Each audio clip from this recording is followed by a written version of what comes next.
Visitors and residents to come together to support this wonderful organization that provides a weekend away of respite and camaraderie for police officers as well as their families, in particular the police officers' families of those who have been injured or lost their lives in the line of duty. So I want to call on some of the board, Austin Linton, Zachary Render, as well as Mr. Martin Green.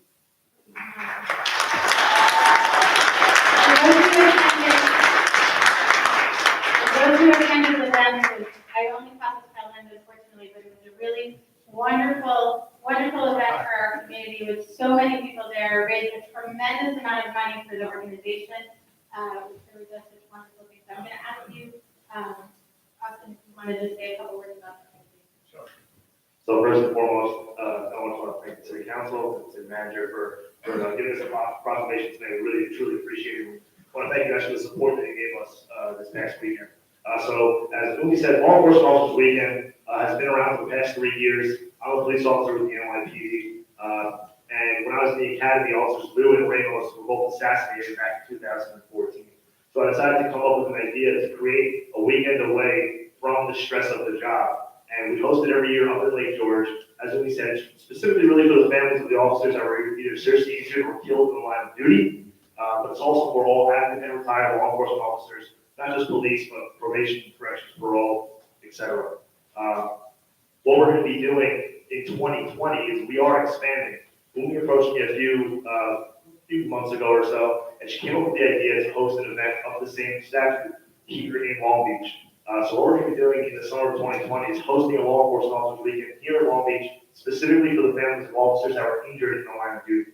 And we're going to treat them to your general Long Beach getaway. We're going to have private surfing lessons, jet skis, fishing charters, a beach barbecue, and an array of other events throughout the weekend. So again, we're really looking forward to working with the city council, the city manager, and the Long Beach PDA and the rest of Long Beach to really provide a really great weekend for those families.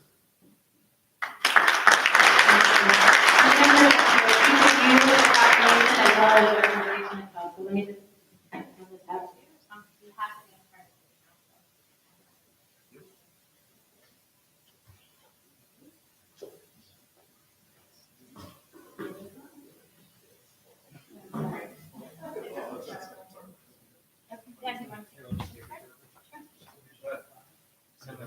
council.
Good evening and welcome to the regular meeting of the council of the city of Long Beach on Tuesday, March 5th, 2019, 7 p.m.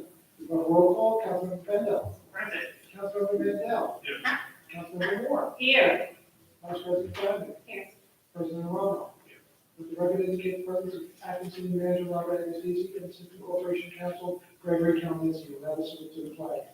Mr. Kalinowski, would you lead us? Pledge allegiance to the flag of the United States of America and to the republic for which it stands, one nation, under God, indivisible, with liberty and justice for all.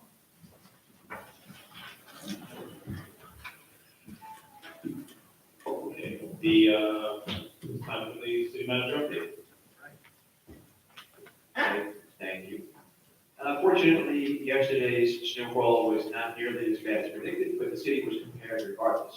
DPW crews were out resolving streets in advance of the snow, and they concentrated on making sure our main roadways were prepped, along with our firehouses, crosswalks in central business districts, bridges and canals, and LAR parking garage. I was in contact with Commissioner Miranda, Superintendent Greg Scott, and CSCA President John Lee throughout both snow events last weekend. And they have my thanks for making sure everything went off without a hitch. Thank you to the dedicated city workforce and CSCA members for all of their hard work. Congratulations to the Long Beach High School hockey team on winning the New York State Championship.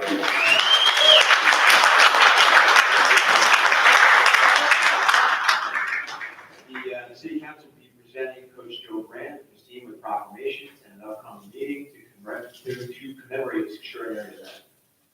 On Sunday evening, several members of the city council, President Caramo, Vice President Diamond, and I attended the Exempt Firemen's Benevolent Association's installment dinner. Congratulations to the incoming president, Robert Del Pree, first Vice President Scott Glazer, second Vice President John Larson, trustees Michael Kerr, David Wagner, Joseph Sardo, Eileen DeBarry, Ralph Horowitz, treasurer Sidney Langstein, and of course, secretary and MC to the stars, Bill Donald. We're thrilled to announce actually, that the city will be, after 8 long years, hosting the World Surf League, which will be returning to Long Beach for a major event in September. Stay tuned for details in the coming weeks. In the wake of a nationwide increase in hate crimes and active shooter events from Charleston, South Carolina, to Pittsburgh, Pennsylvania, and most recently Aurora, Illinois, the city has partnered with local houses of worship to conduct active shooter trainings, which teach tactics and strategies to help improve survivability in the event of a mass shooting. Last night, the city hosted the first active shooter training at Christian Life Missionary Baptist Church. Please join us for an additional training tomorrow, March 6th, from 7:30 to 8:30 p.m. at Temple of Israel of Long Beach, located at 305 Riverside Boulevard. In conjunction with the Long Island Village Clerks and Treasurers Association, the Office of the Clerk of the City of Long Beach is participating in the Island Harvest Food Drive. The city will be accepting donations through Wednesday, March 8th, in the City Clerk's office on the 3rd floor of City Hall. Additionally, a monetary donation can be made at fooddriveonline.org/islandharvest in lieu of donating food. As you entered the City Hall lobby, you may have noticed the LBNY Art Council's Art in the Lobby Showcase series. Initial works were provided by some of the council's board members. Through the board, the board is currently seeking additional artwork to display in the showcase. If you or someone you know may be interested in providing artwork, please find flyers with more information provided at the front of the room. This month also marks Women's History Month. The City Council will be honoring several inspiring women in the next council meeting. We hope you can join us. Additionally, the Arts Council will be hosting a Women in the Arts meet and greet with the Associate Choreographer and Global Dance Supervisor for Hamilton Broadway, Stephanie Clemens, at the library on March 7th at 7:30 p.m. Flyers are provided in the front of the room. Some other March Women's History Months include March 14th at 7 p.m. on the 6th floor of City Hall. Women in Business, in partnership with the Long Beach Chamber of Commerce, the city is hosting entrepreneurs from Long Beach to talk about their motivations, challenges, and resources at their disposal. Again, 6th floor here in this building, March 14th at 7 p.m. On March 25th at 7 p.m. in the MLK Center, we have Women and Activism. The city is hosting leaders in the community to talk about their work, challenges, and advice to the next generation. Again, at 7 p.m. at MLK Center, March 25th. Last but not least, we have the Country Music Festival. Artists in Partnership Incorporated and the Long Beach Public Library will host the 7th annual Kickin' Country Music Festival and Food Drive from March 8th to 10th. Visit www.aip-arts.org for more information. Thank you. Thank you. All right, Mr. Frazier, would you call the first item? There's a request to call. Sorry. That's what I meant. Could we please call item number 3 first? Mr. Fabrizio, who's going to be speaking on the item, has a family allegation, so. All right, so we'll start with item number 3, the resolution authorizing settlement of an action brought by E-Day Restoration Incorporated against the city of Long Beach. Yes. Good evening, Mr. Fabrizio. Thank you very much for taking me first, though. My son has the semifinals in his basketball league at 8 o'clock, and I'd be in a lot of trouble if I didn't make it, so thanks, everyone. I'm sorry to Ray and Scott for helping them. Okay. The item on the agenda that we're discussing here is the rehabilitation of the New York Avenue pump station as a change order associated with the project. Those of you who don't know, the New York Avenue pump station is a small brick building that's at the intersection of New York and Park Avenue. That building is critical in that it serves as one sewer system. Basically, sewage flows by gravity from Indiana Avenue to New York, and then it's lifted upward at New York Avenue, and then flows to the wastewater treatment plant. So the point of this project is to rehabilitate that pump station. Now, the low bidder on this project at the time was E-Day Restoration. I was the project manager on this project back in 2009. The contract value was approximately $1.4 million. The notice to proceed for the project was issued on February 26, 2009. The contract duration was for 1 year, which was February 2010. Unfortunately, the project did not get finished until August of 2011. That was 18 months after it was supposed to finish. So it was an extremely long period. So in response to that, the contractor issued a delay claim against the city. In response to the delay claim, we went after liquidated damages without being set. So there was 2 main issues on the project.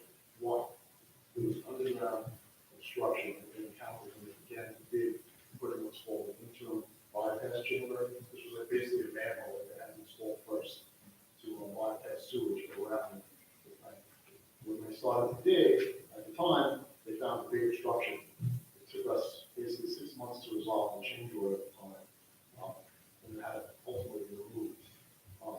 And they were going after the city for that 6 months delay time. The second big issue on the project is the water system that had been installed in this chamber. When they went to install the chamber, they had to design the watering system. They tried to put the chamber in the ground, and the groundwater was just intense. They did not do it. There wasn't enough more months, and we designed a whole new water system to put in the chamber, and then so it did lost 4 months worth of time. For this chamber, I really feel that their claims are substantiated. I really do. However, full council and I have been over this for a long time, and unfortunately, there's a risk in these claims. They could possibly lose. They will sue the city by $600,000-$800,000. We have sued the liquidated damages in the amount of $200,000-$300,000. So this $150,000 settlement, well, it's a lot. I feel it's justified. And another point is, out of that out of this $150,000 settlement, $75,000 was the retainage for the project. We actually closed the project out. We took 5% of the money that will go into the contractor. So $75,000 of the settlement is for the contractor. So in essence, the settlement was $75,000 both contract value, which is only 5%. And I'm going to ask, Mr. Collins, to go over the legal stuff that happens, right? Well, does anyone have any questions for Mr. Fabrizio about the actual work or the aspects of why it was delayed so long? I've overseen the lawsuit since 2014 when it came in, and the case has reached a posture where basically each side has their own separate story. Joe and I reviewed the facts here. I 100% agree with Joe that these are defensible claims.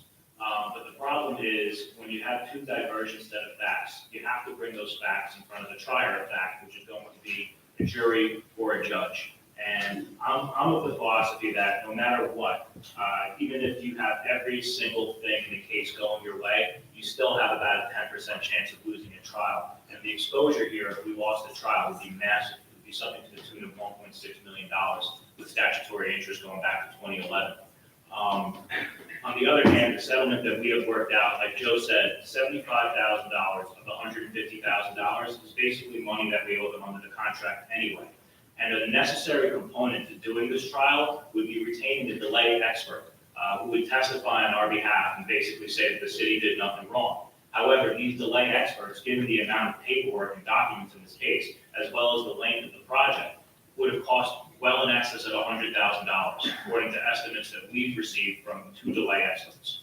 At that point, once we reached this settlement, I knew it was a good idea to recommend to the city council to authorize us to enter into it. Because, like I said before, $75,000, we just owe them under the contract. There's no dispute over that rate. And the remaining money would have gone to an expert anyway. So why risk this? It's really an unnecessary risk. And even though this case is defensible, it's not prudent to pursue it to trial because of the very small chance that we don't prevail. Our exposure is massive, and if we do prevail, we're basically in the same position as we would have ended up paying this money to an expert anyway. So that's where we're at right now, and that's why I would recommend that the city council seriously consider authorizing us to enter into this settlement. Any questions from the council? Any questions or comments from the public? Mr. Lesser?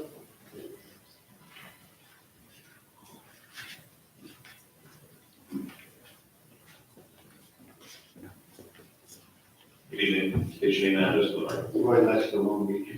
I'm not questioning the settlement or anything like that, just where does the money come from? What part of the budget? Is it, Adjustments and claims, support council. okay, and how much is in there right now? Year to date, I'm not sure, but it's, I believe the original budget was 350, and I'd have to run. 350 total for all? Yeah, I believe that was for the year. I'd have to run a detailed check history, stack from the account. Suffice it to say, the controller signs off, it's there. And we're also doing, we've initiated a new process in Port Council where we're using installment payments, which not only helps to mitigate the instant impact of these settlements, but to allow us to better forecast for future budgets. But what do we judge that amount? I mean, now you have, at this point, back in 2014, you had an $833,000 claim. And yet you have other claims against the city. And you basically are saying you have 350,000 in, To start the year. yeah, just put aside for all of these claims. Is there a formula that you use, or is it just what you have left over? In terms of how we, Yeah, in terms of, in comparison of the claims, do you put a certain amount aside, or do you just put whatever you can afford aside? I wish it was the former, but it's usually the latter. And how do you decide what you can afford? It's a product of, frankly, what's going on upstairs in the city manager's office at any given moment. But I can tell you that that 350 has stayed pretty constant for a very long time. And the vast majority of that line goes to personal injury judgments and claims. And we're self-insured up to what? Yes, that's correct. Half a million. Economic. Okay, but we only have 350. Yes. I'm with you. No disagreement here. All right, thank you. Thank you. Anybody else from the public? No? Okay, seeing no hands, I call the first item. Thank you, Mr. Fabrizio. Good luck in the game. All right, back to item number one, which is a resolution establishing base proportions in accordance with the provisions of Article 19 of the real property tax law. All right, I'll ask our tax assessor, Mr. Ray Flymer, to come up here. And I would just request that you remember that no one else in this room is an assessor. I think that's it. The adjusted basic portion is pretty much how the tax levy is sliced between the homestead and non-homestead. classes, pretty much residential versus commercial. We do this every year, and this is at 1%. You see tax rates pretty consistent from year to year. Anything different would be a one you start to see from year to year and have a negative impact on a lot of people. Okay. Any questions from the council? So what percentage of the homestead portion is actually used towards making payments for, let's say, the properties themselves? What is the percentage? I don't understand the question. Well, in terms of the taxes that are paid, what percentage comes out of this homestead-based property? That would be, this year, 75.88%, that's the number that's in legislation. The tax levy multiplied by that, and the homestead class pays that portion of the tax levy.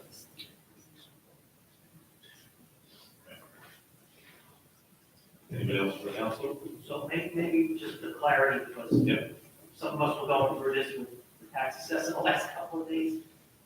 Maybe to put it in what I call English for dummies for me. The number in the resolution just means that about 76% of the taxes that will come in from properties are from homes, correct? Yes. And that 24% come from commercial properties. That's a simplified version, just so people understand. Am I correct? Yes, correct. Okay. Councilmember Bendo, I had problems understanding this for some time as well. And my understanding of it is, it's just to keep the percentages the same, that 76% of the taxes that we collect are from home values, regardless of if they go up or not, or if commercial properties go down or not. It adds an added degree of stability to our tax levy. Would you agree with me? That is correct. Okay. Any questions from the public? Mr. Lester? Opposed, Suarez? I got the other questions. Name that as the record, please. Roy Lester, Long Beach. So am I to understand this is the same base proportion as last year? No, it changes from year to year based on changes to the assessment law. Right, so what was it last year?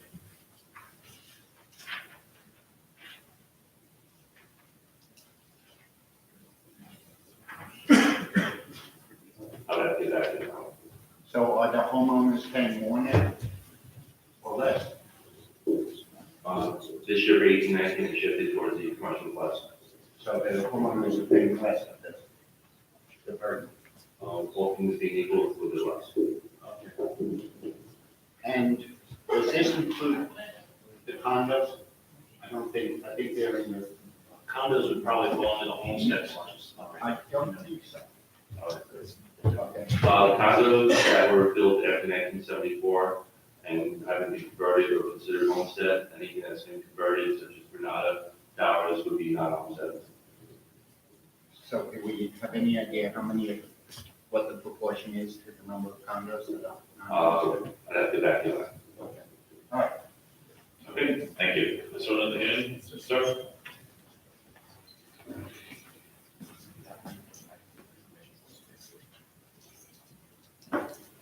Good evening, please state your name and address. for the record. Dean Long Beach. Do we have a study that indicates the percentage of the split of property between commercial and residential in Long Beach? I understand that's what you have over here, but is that like the true fact relationship of the distribution of property that way? Or is it different? In other words, if you're telling me that 75% of the tax that comes from homeowners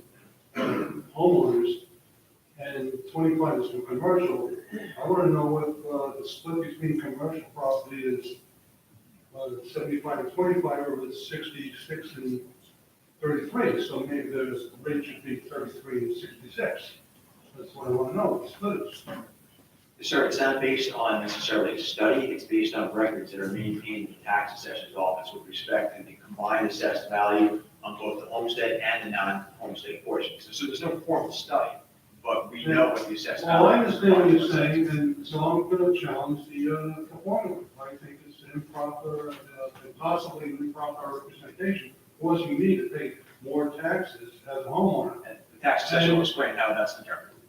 What? This tax assessor can explain how we arrive at the formula, which we really don't. But go ahead. All right. We're governed by the New York State real property tax law, and the calculation of the form is spelled out there, and we're overseen by the New York State Office of Real Property Tax Services, and we have to follow their rules. And tomorrow, once it's certified, it gets sent to them, they review it, if there's any issues or miscalculations, they'll notify me immediately. We passed a just base proportion legislation since the initial evaluation back in 1993. So every year, based on the revaluation, when we went to the two-class system of assessment, it's been calculated 1% since then. The assessment is generated by who? I mean, because they're going for a whole assessment in Nassau County, I'm sure we've done it here ourselves. This is the City of Long Beach tax assessment role. All right, so then what I'm gonna try to ask you again is, and I understand we have this going back to 93. Does this represent the true split of property?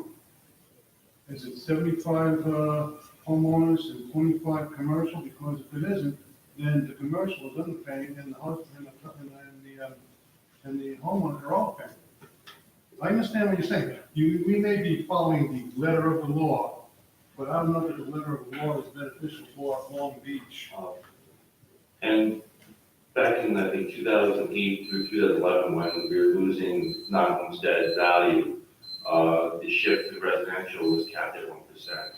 So as it shifts back towards the non-homestead, when non-homestead gets valued, it shifted at 1% to prevent a dramatic shift in taxes for co-op owners, business owners, everyone's paying their fair share, but it prevents a dramatic shift. That's what I hear, except the home. That's what it sounds like. The homeless get the I same- did not say that. Well, I'm saying that's what it sounds like. Okay, Thank you very much. thank you. Anyone else with any questions or comments? Ms. Blanchett? Name and address for the record. Not so much. I'm still a little confused about this. Homestead versus non-homestead. So if it's a building that's commercial, that has like businesses in it, it's non-homestead. That's correct. And we don't have, no, actually, Weston, there might be some that are mix of We have mixed use properties. mixed use properties in more homestead. How do you, I'm just curious how those are, like, how do you figure for those? Mixed use properties, if the primary use is commercial, they're not homestead. Okay, so it's like more than 50% Some of each. of the doctor's offices, where they have resident doctor's offices Yeah. are homestead, everything else is pretty much non-homestead. Does this get voted on every year? I don't remember. It does. Once a year? Yeah, this year, the state didn't pass it until 2 weeks ago, so it's a little this year. Oh, okay. Thank you, Ms. Blanchett. Anybody else? Any questions or comments? See no hands, call the next item. Item 2 is a resolution authorizing the approval of a list of eligible volunteer firefighters for the Length of Service Award Program, LoSAP Service Grant. You know, roll call Commissioner, Mr. Clemens. While he's coming up, I'd just like to thank all the firefighters we see back there. We all greatly appreciate your service to the city.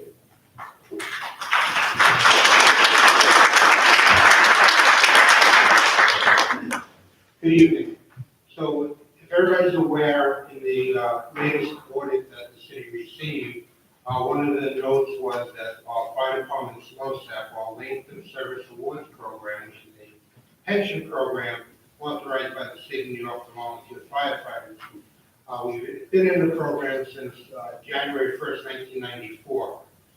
But the audit found that since 1994, the council, the legislative body of the political subdivision, has not approved the yearly point totals.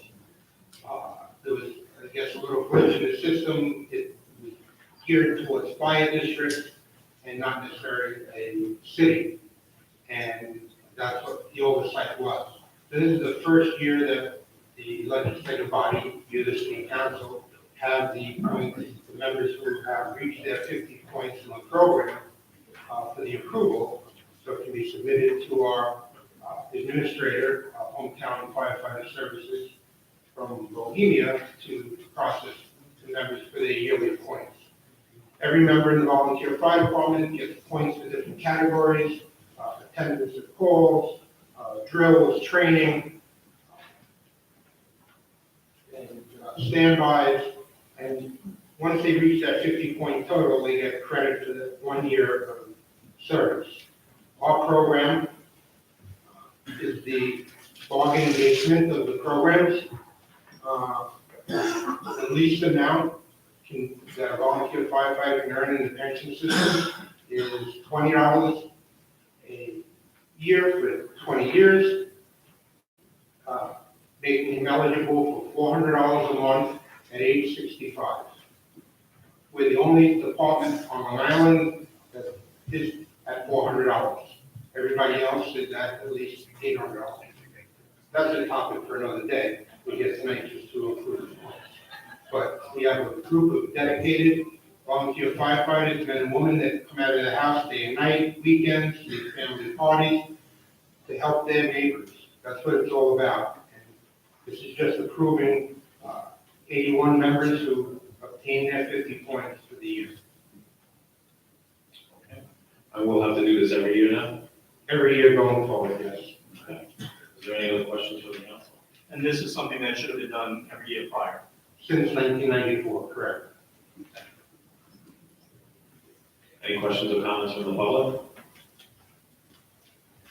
Sure, come on up.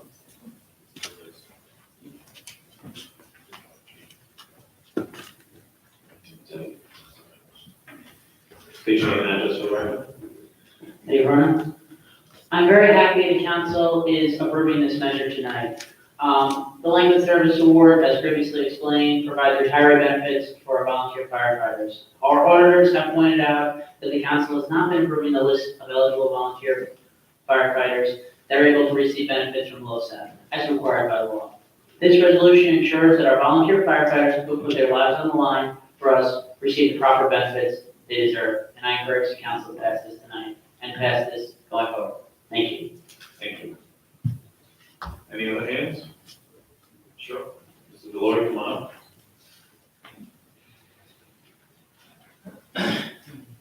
Name and address for the record. Mike Delory, Long Beach, good evening. I'm familiar with this program. I'm a LoSAP trustee, but not here, at another location. I fully support the Service Award Program. I do agree with Commissioner Kemmons that it probably slightly, some districts probably get more years than we do, but that's one issue. I do appreciate greatly the service that the fire department volunteers do provide. One question I have is, since this is a pension type of program, who are your investment advisors? Okay, if you don't have an investment advisor, you really should have one outside of the fiduciary body. The other is, effective in January this year, is a cancer coverage requirement for volunteer firefighters. I see Councilwoman Moore acknowledging that, so I imagine that's in place. That's my only question, is who are the investment advisors? We have a generic financial investment firm called CMI. I don't know that they've advised us specifically with respect to LoSAP. We don't have a standalone isolated advisor just for the length of service awards program. But I'll take that under advisement if you think it can help in some material way. I think it's something to look into. Sure. And I think it's nice to share the performance with the other members of the council as well. Okay, thank you. Anyone else? Questions or comments? No? Okay, seeing no hands, I call the fourth item. And the fourth item is a resolution authorizing the filing of an application with the County of Nassau for the purpose of undertaking the Community Development Program under Title I of the Housing and Community Development Act of 1974 as amended, Title II of the National Affordable Housing Act of 1990 as amended, for inclusion in the city's Community Development Program for 2019-2024 year, designed for publication only in the hearing will be held March 19th at 7 p.m. Voting. Item 1 is a resolution establishing base proportions in accordance with the provisions of Article 19 of the real property tax law. Introduce and move the adoption of this item. Second. Voting. Councilmember Bendo. Yes. Councilmember Mandel. Yes. Councilmember Moore. Yes. Vice President Donovan. Yes. President Ramos. Yes. Item 2 is a resolution authorizing the approval of a list of eligible volunteer firefighters for the inter-service award program service grant. Introduce and move the adoption of this item. Second. I will. Voting. Councilmember Bendo. Just want to say thank you to all our volunteer firefighters. A lot of us get to sleep better at night knowing there's people out there protecting us, so I vote yes. Councilmember Mandel. I join in that. Thank you for your service and your loyalty to the city. I vote yes. Councilmember Moore. Just want to echo what's already been said, but just to let you know that we deeply appreciate the men and women who continue to serve again and again tirelessly to make our city a better place. Thank you, and with that, I vote yes. Vice President Donovan. I'll echo as well, all of the comments that have already been made, but I want to thank all of our members, those who are here, those who are not here, those who are watching in various ways, for their service to the community, day in and day out, for all the effort that goes into training and being prepared, and the sacrifices made by both you and your families. So with that, I vote yes. Councilmember Ramos. I too would just like to thank you and your families for your dedication to the city. I vote yes. Item 3 is a resolution authorizing settlement of an action brought by E&A Restoration Incorporated against the city of Long Beach. Introduce and move the adoption of this item. I will. Second. Voting. Councilmember Bendo. Yes. Councilmember Mandel. Yes. Councilmember Moore. Yes. Vice President Donovan. Yes. President Ramos. Yes. Item 4 is a resolution authorizing the filing of an application with the County of Nassau for the purpose of undertaking a community development program under Title I of the Housing and Community Development Act of 1974 as amended, Title II of the National Affordable Housing Act of 1990 as amended, for inclusion in the city's community development program for the 2019-2024 year. Introduce and move the adoption of this item. Second. Voting. Councilmember Bendo. Yes. Councilmember Mandel. Yes. Councilmember Moore. Yes. Vice President Donovan. Yes. President Ramos. Yes. City managers, monthly personnel report is filed by the city clerk. Will make a motion to close the meeting. I will. Second. I will. Voting. Councilmember Mandel. Yes. Councilmember Mandel. Yes. Councilmember Moore. Yes. Vice President Donovan. Yes. President Ramos. Yes.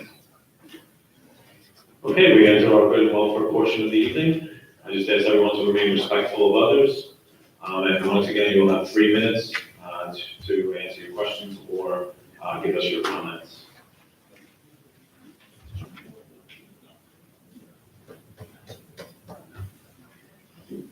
First up, John Moreno. Good evening, Commissioner. Good evening.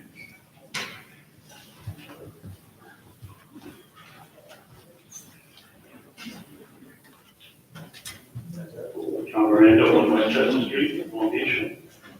I just wanted to have the opportunity to come up here and thank our employees for the tremendous job they did on all these small snowstorms. I worked in several municipalities that were a lot easier to plow snow in, and even through last year's heavy snowstorms, our employees do a great job. You know, our employees day to day do work that people don't really recognize, but when there's an emergency, a water main break, a sewer main ruptures, our employees really shine at their best. And I just wanted to personally have an opportunity, as the Commissioner of Public Works, to thank them personally, because they make my job a lot easier, the way they handle these emergencies. So I just wanted to get that chance to say thank you to them. Great, thank you. I'm sure the council would like to thank them as well. Ms. Giovanni.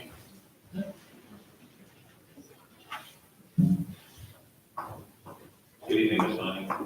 Good evening.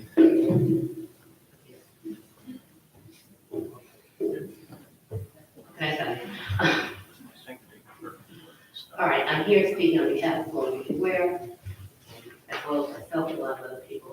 Kind of brainstorm in terms of legalizing recreational marijuana, and it's a topic of conversation everywhere.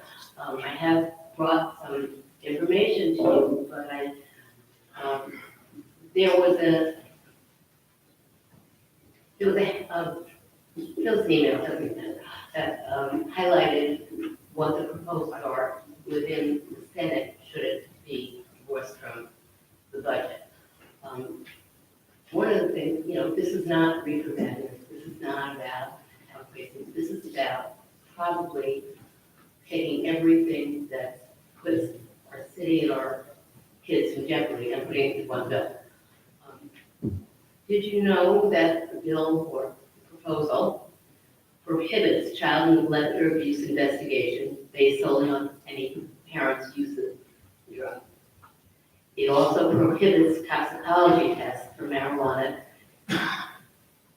it also says that positive toxicology tests for marijuana in a newborn are not sufficient to support a finding of abuse or neglect. Persons over 21 can purchase or transport or use up to 2 pounds of marijuana.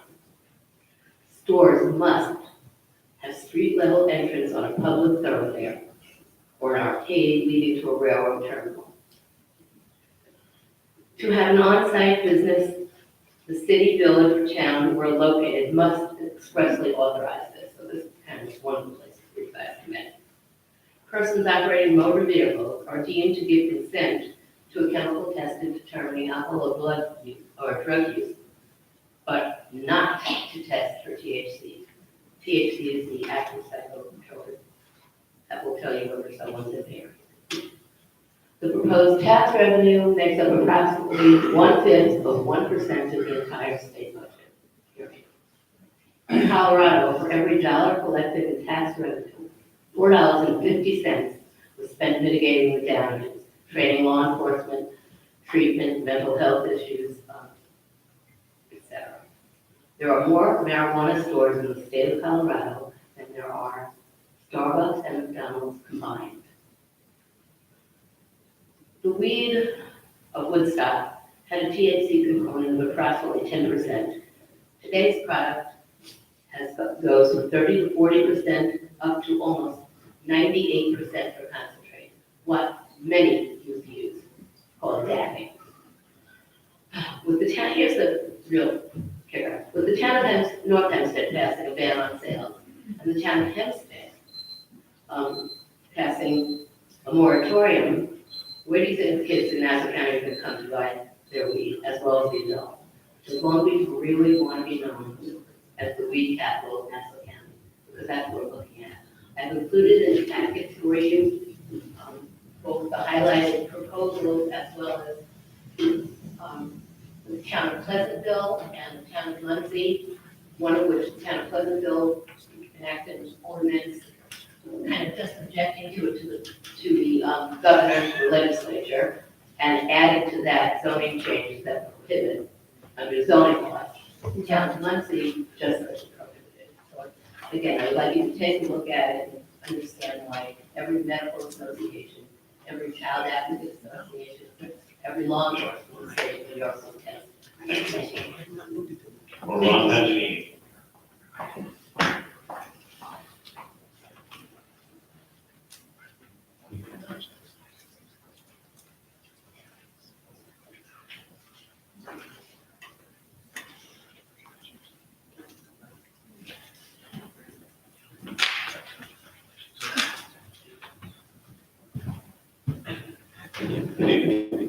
Ron Tyrone, Long Beach.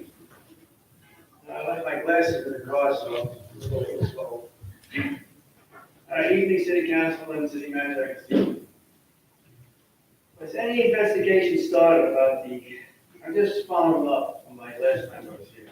Was any investigation started about the not signing in or out, about the employee we know as the incompetent, ignorant, close to the city garage? You don't have to answer me, I just.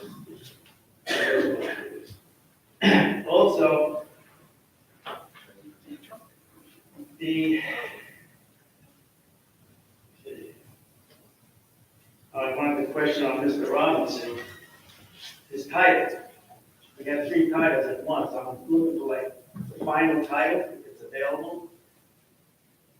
And, there are rumors that he's in the city garage now. He's based in the city garage. I just want to know what's going on, and the people here want to know what's going on. He's a high-paid employee. I really don't know what's going on, but he's there, he's not City Hall anymore. Second question. Third question. Who actually signed off on the severance pay of the 5 police officers that retired? I know the city council didn't do it. There was no resolution at the time. And not only who signed off on it, is how much the severance pay was. Nobody still knows that. But these are big questions. If you can do it, give me an answer. If not, I'll be back.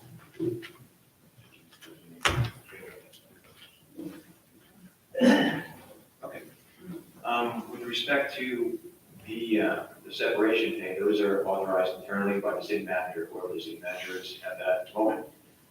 It is authorized now, separation pay in July, pursuant to a recommendation from the bond council. So it was, the monies were pre-authorized by the council already, in a sense, just not the specific itemization. That is authorized by the city manager internally, and always has been, just as it was for your separation pay money.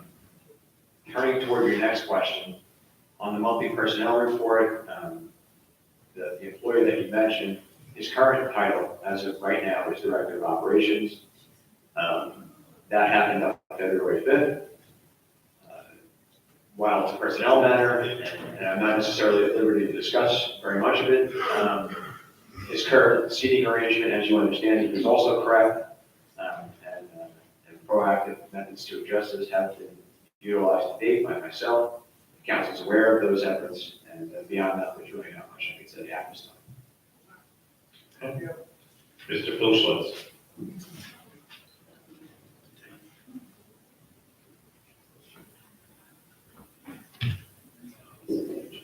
Good evening, ladies and gentlemen, and city council people. Here we are in March, and it's the election season. And I just want to make a couple of notes, because it was in the paper, that we have a councilwoman Moore, who appears has the support of the Democratic leader to run for the Republican, I guess was endorsement or whatever, position. I think that's unfair. She is a friend of mine. I hope we're still friends. But you have to get some of your facts in order before you take Jacob's suggestion and run for a Republican. First of all, the United States is Republican, Democrat, and we have an even split right now with Trump being in President Trump.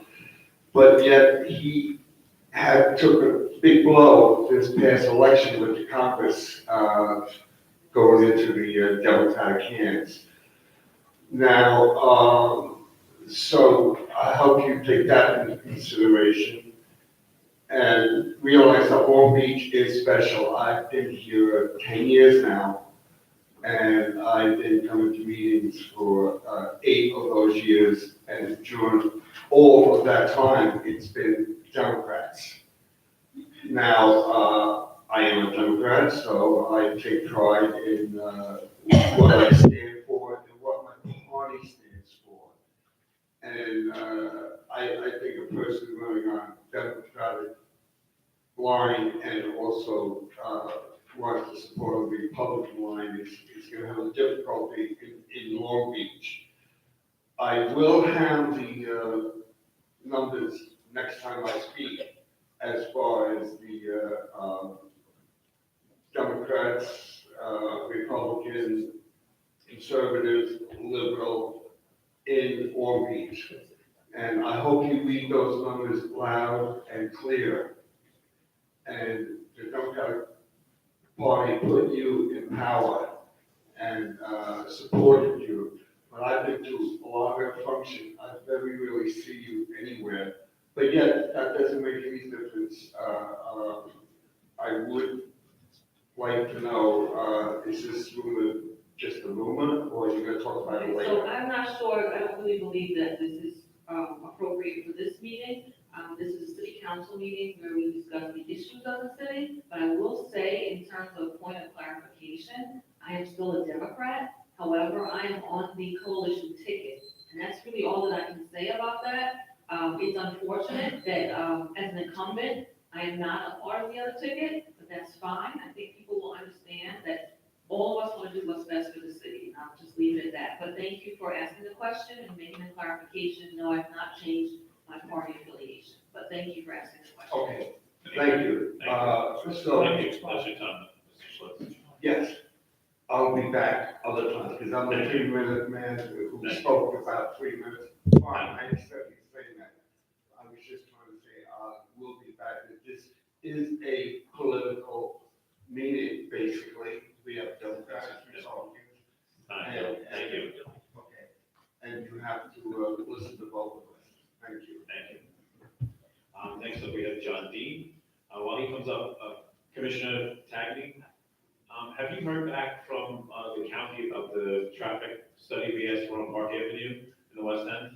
Never received a response from this court. Okay, so maybe we could just follow up on that. Thank you. John Dean, I was one of you. I just would like to remind you once again that West Park Avenue from New York to Nevada is in fact a residential area. And it is the only residential area in Long Beach that doesn't have traffic control, stop signs or lights at every single major intersection. And that makes it a hazardous area. There's been numerous accidents along the way over the years that have caused significant damage to both vehicular and personal property. And I do recognize that there is a work being done with Nassau County trying to get some sort of resolution that may or may not include the installation of stop signs or traffic lights. So, since I don't know what the solution is, so we're asking for at least temporary measures such as New York State law, yield to pedestrian signs. At least 3 of them in between where the traffic lights are. New York State law, do not block intersection. At least 3 of them both ways in between where the stop signs are. And I think also, in the same 3 locations, if you can't put the signs in the street, have it written in the road, that'll slow traffic down, and it'll reinforce whether you put the speed limit down there. Because people are just don't seem to recognize that as a 30-mile-an-hour line. And, I'm going to submit this thing, it's in today's paper. It's a Brooklyn thing, where after the death of some children and a mother, they actually took safety measures on the street. I hope that you don't have something in Newsday that reflects the same thing in Long Beach. I think we've been warned. I think we have to act. And if Nassau County can't do it, then we have to. Thank you. Thank you, Mr. Dean. Eddie Verona?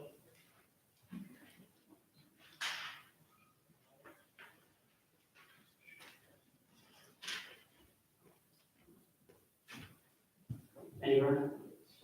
As a student in Long Beach High School, I am taking IB World Politics, a political science and international relations class. A requirement of the class is a project where students are required to get involved in their government. My project is examining the financial state of Long Beach and getting involved to fix it. For my project, I interviewed several figures in the community, including attorney, activist, and columnist Roy Lester, Councilwoman Anissa Moore, and International Association of Firefighters President Sam Pinto. I then synthesized their ideas and will propose the solutions to the council tonight. I did ask at the time, acting city manager Tagny, but he said he could not accommodate an interview at any time or any place in his schedule. Based on my interview, I propose the following recommendations. Before the problem is fixed, we must define the problem. Our financial problem is complex, but it can be broken down to several key parts. 1, spending more than we take in. 2, lack of accountability. 3, excessive debt. And 4, lack of control. In order to solve this problem requires a myriad of solutions. I have pointed out that we are in a dire financial state, and I ask the council to implement these solutions. If implemented, we could ensure the city is able to provide services to its citizens at a reasonable cost. 1, we must hire control. One of the key reasons we are in our current financial state is because there is no financial leader of the city. We must hire a controller that is independent and competent. As Councilwoman Moore stated in my interview, you hire me in marketing, I can do great. Put me in a financial position, and I'll figure it out. We must have someone who is experienced and independent, and not just figuring it out. We must hire someone who is independent of the current administration and someone who can look at our finances and find real cost savings and provide real financial leadership and lead us out of our crisis. Second, increased accountability, as well as increased checks and balances. Every person I've interviewed spoke about how there is a complete lack of accountability within the city. Some have described departments as becoming kingdoms without oversight or accountability. These departments need to be reined in, and they should be forced to stick to their budgets. We cannot continue to allow departments to act without accountability and go over budget, costing residents and taxpayers millions of dollars. Reduce debt. The number one driver of our financial problems are debt. The city has a mentality of borrow, borrow, borrow. We need to stop borrowing. This can be done in a variety of ways, including fixing potholes to reduce personal injury liability, reducing expenses, and taking a look at the true needs of the city in our capital plan, not just having a wish list of what our departments want. Finally, I just have one more point, assessment. The city has done things the same way for years. We must look at the way things are done and examine whether it's cost effective, efficient, and provides the best possible services to residents. I ask the council and the acting city manager to review all programs and to review my suggestions to ensure that we can be financially sustainable. Thank you. Thank you, Mr. Morrow. Is that any questions?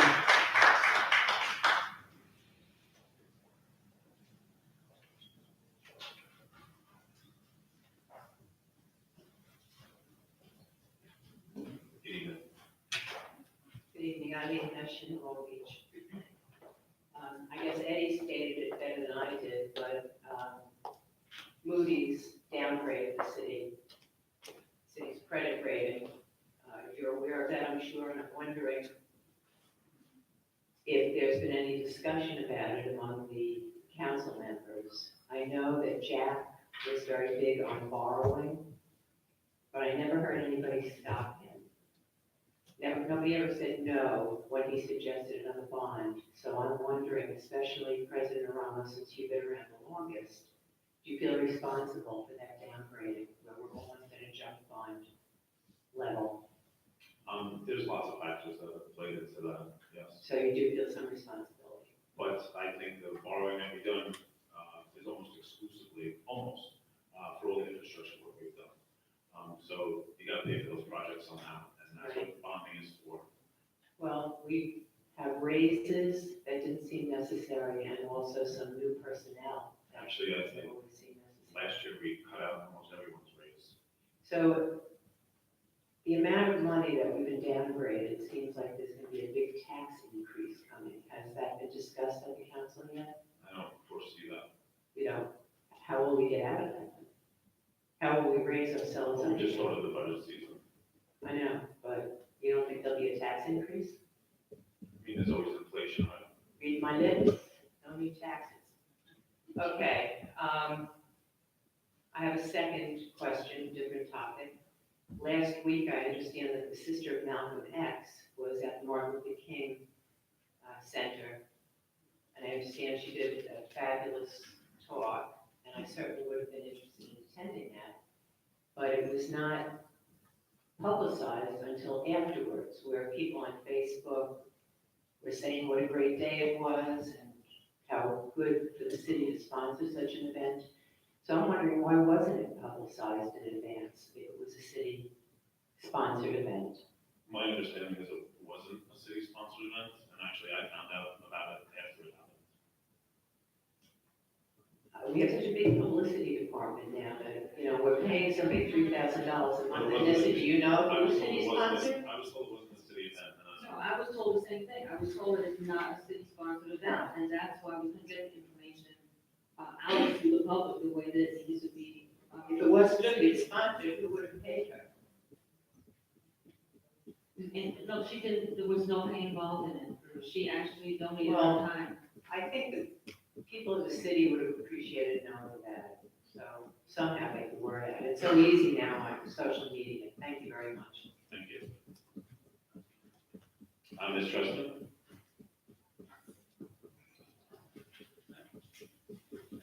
The city logo was on the flyer for that event, just so you know.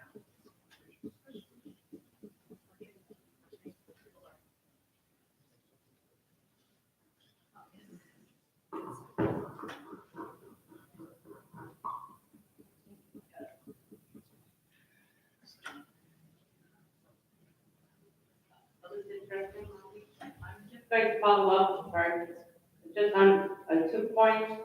One, I just attended the MLK event and it was amazing. I also found out, Allison sent me a text that said, "Are you going?"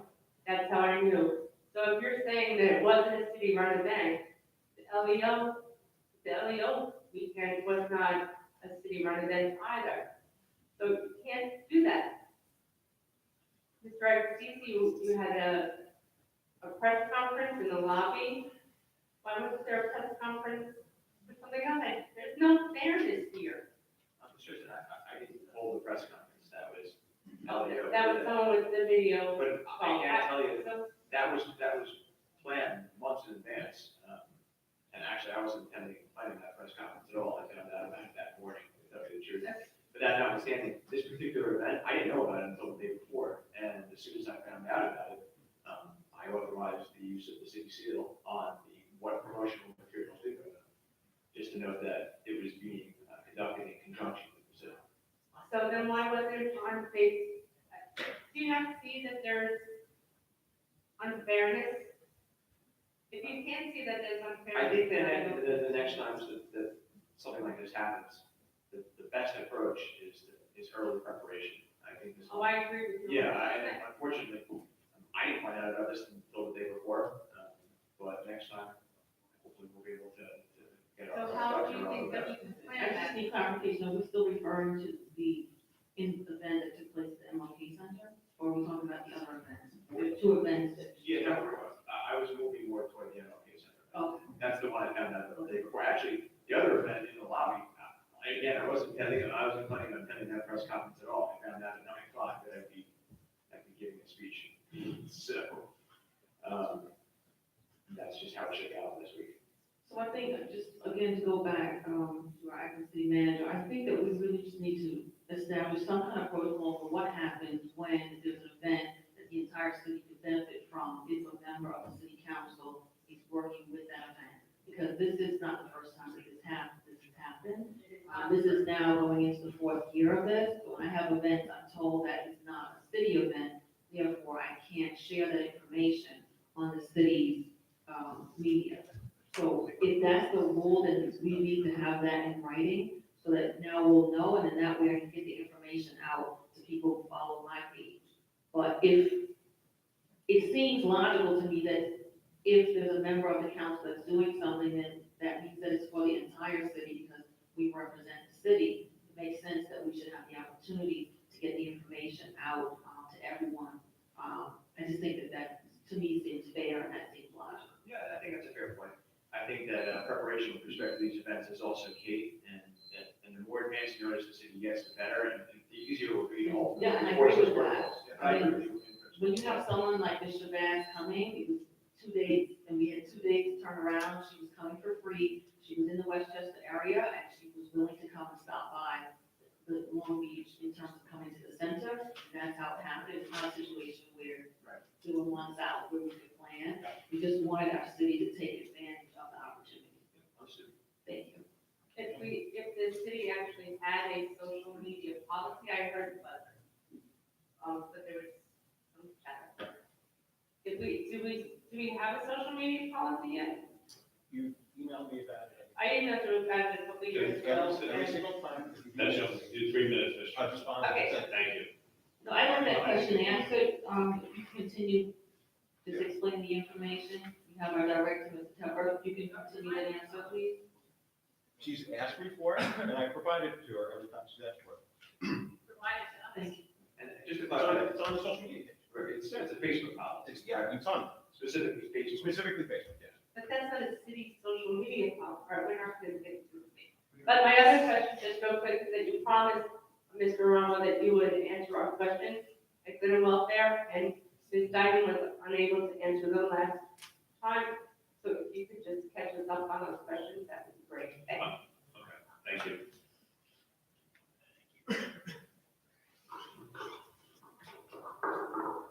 Ms. Nora Egan? With respect to the previous questions, I was not here at the last meeting and I wasn't provided with additional questions, but Hi, Nora Egan. I just have 2 points. One, are we no longer doing a patrol at the Long Beach train station? It's gotten kind of dodgy in the last couple of weeks.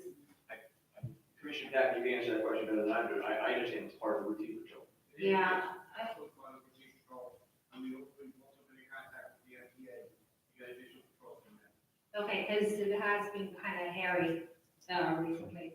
And then my other question is about the personnel report with regards to Director of Operations Michael Robinson. I have a few questions, and I know I'm probably not going to answer them now, but Mr. Romo can get answers for the next meeting. personal issues are tricky, but go ahead. Okay, so we can try it. So is he no longer Deputy City Manager, Director of Transportation, and all the other titles he has? Was he the only one who took the test? And who does he oversee? What does he oversee? And is his position a necessity in the fiscal crisis that we're seeing ourselves in? And is there any way to get his test score?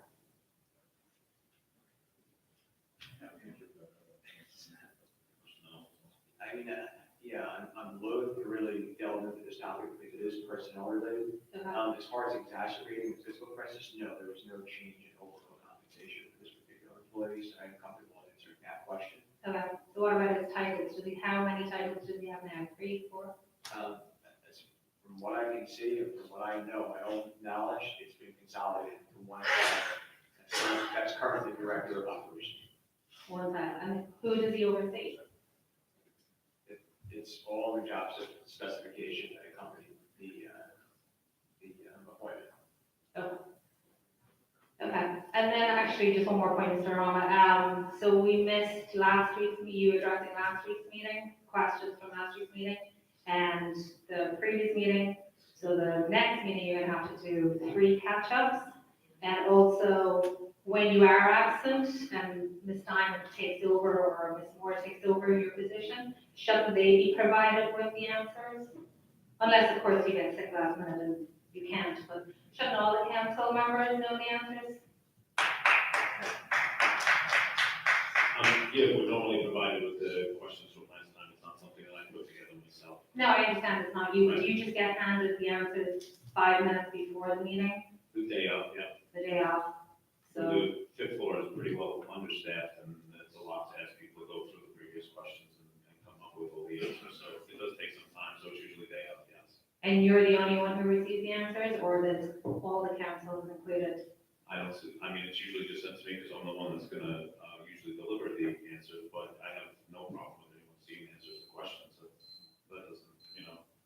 Okay. But maybe in future, if you know you're gonna be away, you can provide the other council. But I can get them as well, so. It wasn't that I got them last time and then I wasn't here. So whoever provides, you just didn't do their job. I didn't want to provide it to me. All right, thank you. Thank you. This is Blanchett.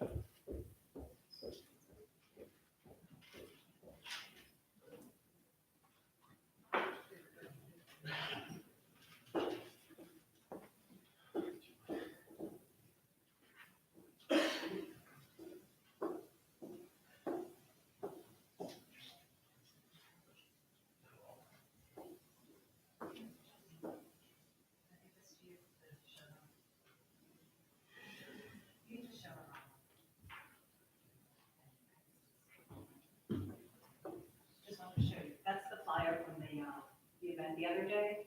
First time I'm seeing it. Okay, it has the city logo on it. And I'm just curious why you're looking at that. Do any of you believe that the police-involved deaths of Eric Gardner and Michael Brown were justified? Anyone agree that they were? Do you think that those deaths? Okay. The visuals on you supporting the law enforcement weekend using city resources, having Zach's name on, the advertisement for it. The visuals on that, knowing that the premise of that organization was founded on anti-Black Lives Matter, anger towards the Black and brown community, that you look at the About section and it says, the police-involved deaths of Eric Gardner and Michael Brown were justified. You use city resources to promote that while ignoring the daughter of Malcolm X. It speaks volumes to you, Mr. Progressive Aramo. Okay, now that I got that aside, just wanted to check up on a bunch of things. Any movement toward the comprehensive plan? I spoke in the past about open data, online checkbook, maybe you discussed feasibility, can I get an update on that? Parking meters, any further conversation? You guys on the right sizing of the price of parking, any updates on the RAD conversions? You guys said that you were gonna educate yourself on what the RAD program was under HUD. Did you guys do that? How are we doing with the opportunity zones?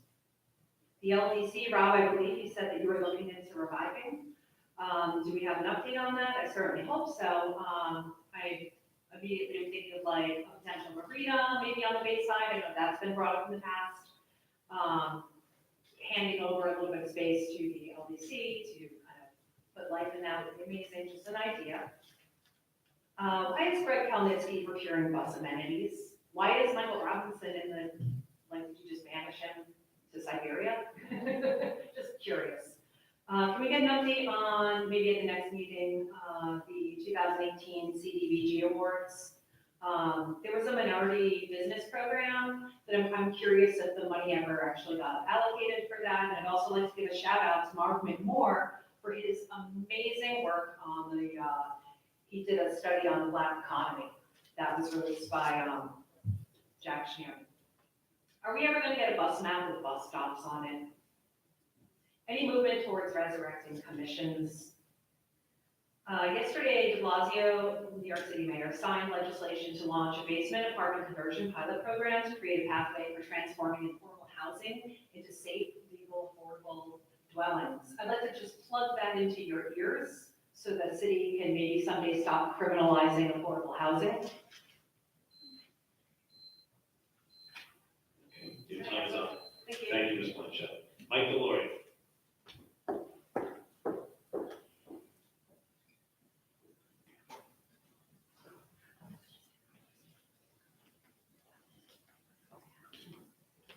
Good evening, Mr. Delory. Mike Delory, just a couple of things. The financial statement, the footnote said on litigation, this is June of 2017. Upon remand, the trial court scheduled a damages inquest to occur in March of 2019. While the plaintiffs are claiming approximately $55 million in damages, the amount the city may ultimately be liable cannot be determined at this time. Understood. This is the June 30th, 2017 financial statement. It's page 73. My question is, since it referred to March of 2019, do we have any idea of where that stands today? I understand if it's still open, it's litigation, certain things you can and cannot discuss, but what can you tell us tonight, or me tonight, where this item is? Sure, that date was adjourned and no new date was set by the court, pending the resolution of many motions. Right, I understand. Is there negotiations similar to what Mr. Fabrizio said as far as coming to a settlement on this that you're aware of? Yeah, there has been some dialogue that's at the very preliminary stage. Okay. Second, the super block assessment, I believe it started around 2013, 14. Is that scheduled to come off this year? It's called the super block deficit. It's 0.644266 on the tax amount, so I just have that bill. My understanding is about 5 or 6 years of you borrow money and you pay it off with an assessment. Question number 3, and since we're in budget season, I imagine this is going to be discussed. Will you request a member from the New York State Controller's Office to be present when we do present a draft budget to members of the city taxpayers? I understand there is an audit. I don't know where it stands right now, but if they're conducting an audit, they do have to write a letter, approximately, bless you by the way, in May, saying that they substantially agree or disagree with what's being presented. Number 4, didn't have this question prepared tonight, I just heard about it. My question is the MLK building a city-owned building? Do we insure it? Yes and yes. So basically, any function that's being held there is authorized by the city. No, that's not fair to say, it's separate. So how does one hold a function without the knowledge of the city? There's a tenant in the MLK Center called MLK Inc., and not every event has been authorized individually. Thank you. Thank you, Mr. Lloyd. Mr. Lloyd Lester.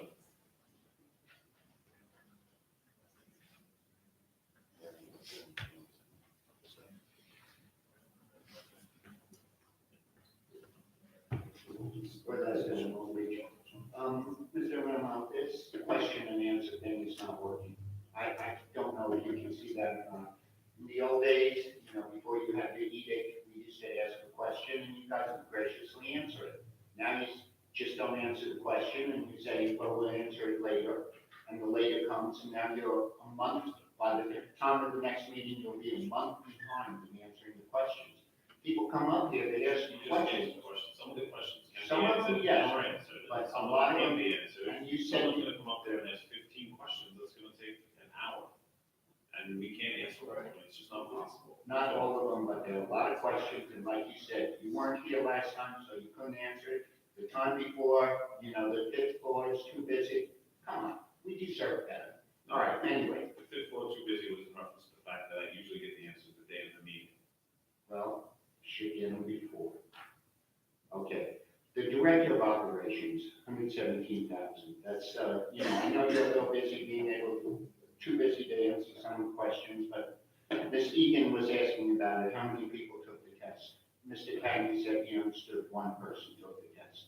Now, did Mr. Robinson have a civil service position before this? Yes.